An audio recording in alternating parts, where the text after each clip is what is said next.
Bab 6289. Saat Jacob setuju untuk kembali, Presiden PI hampir menangis. Dia telah menunggu begitu lama hanya untuk kata-kata ini. Selama Yakub menunjukkan kesediaannya untuk kembali, dia pasti bisa melewati rintangan ini. Mengenai apakah dia bisa dipromosikan di masa depan, dia tidak lagi berani berharap. Kini ia sangat puas bisa mempertahankan posisi Ketua Asosiasi Kaligrafi dan Lukisan dengan aman. Jadi, dia dengan bersemangat menjabat tangan Yakub dan berkata dengan penuh emosi. "Bagus sekali, Yakub. Setelah kamu kembali, kami berdua bersaudara akan tetap bertarung berdampingan.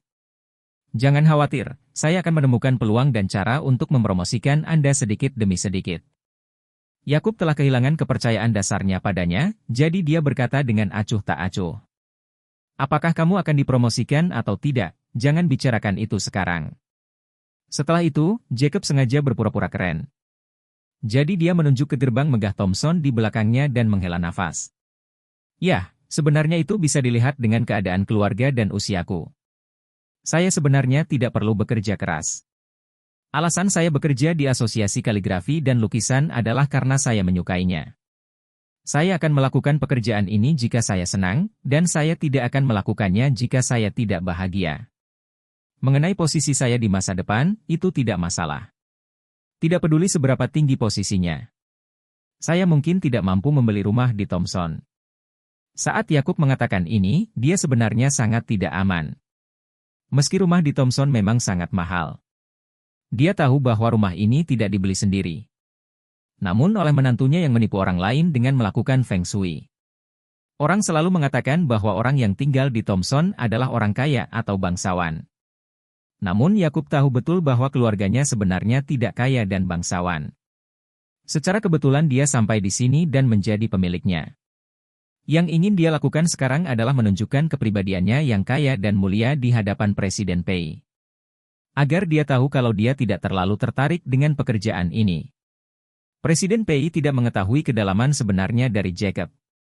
Setelah mendengar apa yang dia katakan, dan berpikir bahwa dia benar-benar tinggal di sebuah villa besar di Thompson, dia percaya 90% dari apa yang dia katakan.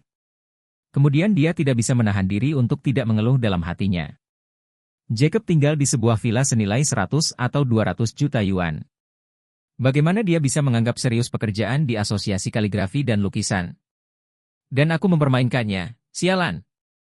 Memikirkan hal ini, dia langsung berkata kepada Yakub. "Yakub, aku mengerti maksudmu. Sungguh tidak adil bagi orang sepertimu untuk menjadi anggota Asosiasi Kaligrafi dan Lukisan. Kamu bisa memilih Asosiasi Kaligrafi dan Lukisan, kamu pasti sangat menyukainya. Tapi dengan kondisimu, kenapa repot-repot menemani kami, pecundang tua, membuang kotoran?" Saat dia berkata, dia menghela nafas dan berkata dengan sangat serius. "Jacob, jangan khawatir, aku akan melakukan yang terbaik untuk membuatmu bahagia dan ceria dalam pergaulan di masa depan. Dan pastinya tidak akan ada lagi hal-hal buruk seperti itu." Jacob tidak menyangka dia akan berpura-pura menjadi begitu baik.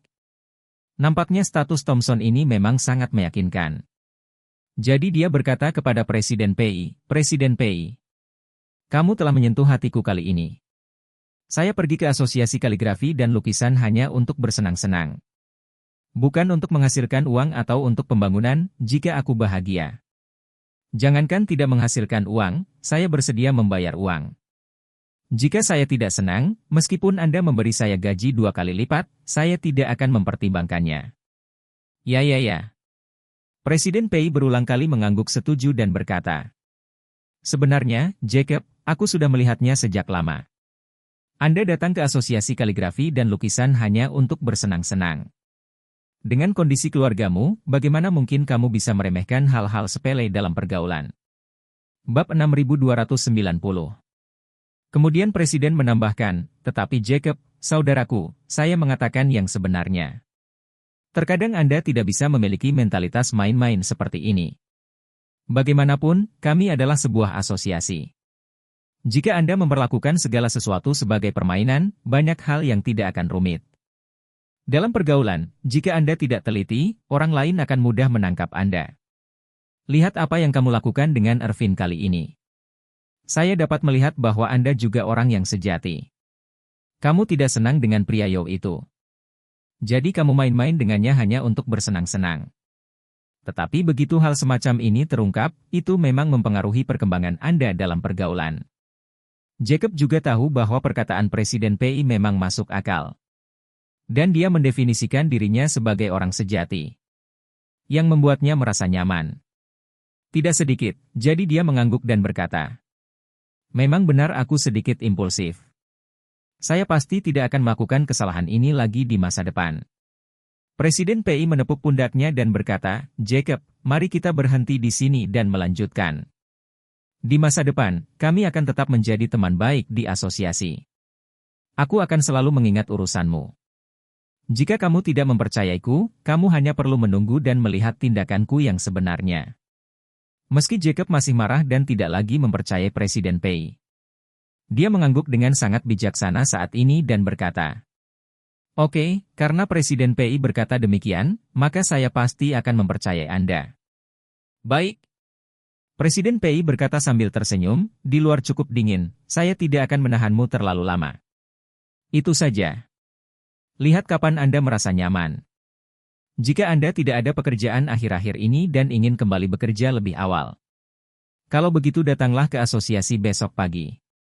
Saya sudah mengatur segalanya.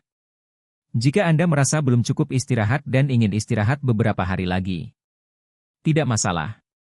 Kamu istirahat dulu. Jika kamu ingin datang, telepon aku dan aku akan mengaturnya." Jacob hampir menjadi gila akhir-akhir ini di UEA. Tidak mudah mendapatkan kesempatan kembali ke asosiasi kaligrafi dan lukisan. Dia tidak ingin membiarkan masalah ini berlarut-larut. Lebih aman menyelesaikan prosedur dengan cepat dan mendapatkan posisi direktur di sakunya. Memikirkan hal ini, Yakub berkata, "Presiden PI, saya pergi bermain beberapa hari yang lalu. Dan saya sudah cukup istirahat. Saya akan melapor ke asosiasi besok." Presiden PI berkata dengan gembira, "Oke. Sebaiknya lapor besok.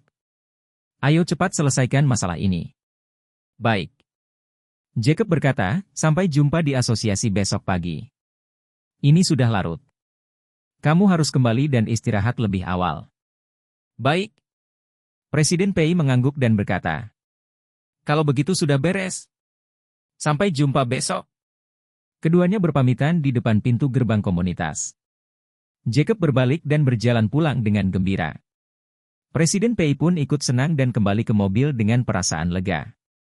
Begitu dia masuk ke dalam mobil, dia berkata kepada istrinya, "Selesai. Jacob setuju untuk bergabung kembali dan akan kembali besok." Elma juga menghela nafas lega dan berkata dengan penuh emosi, "Itu hebat. Sekarang batu di hatiku telah jatuh." Setelah itu, Elma berkata lagi, "Suamiku. Sebenarnya, saya sudah memikirkan masalah ini dengan hati-hati. Anda memiliki peluang untuk dipromosikan. Kesempatan ini ada pada Jacob. Selama kamu bisa bergaul dengannya lagi, pasti akan ada peluang di masa depan." Presiden PI menghela nafas dan berkata, "Hei, aku tidak akan memikirkan hal-hal ini sekarang.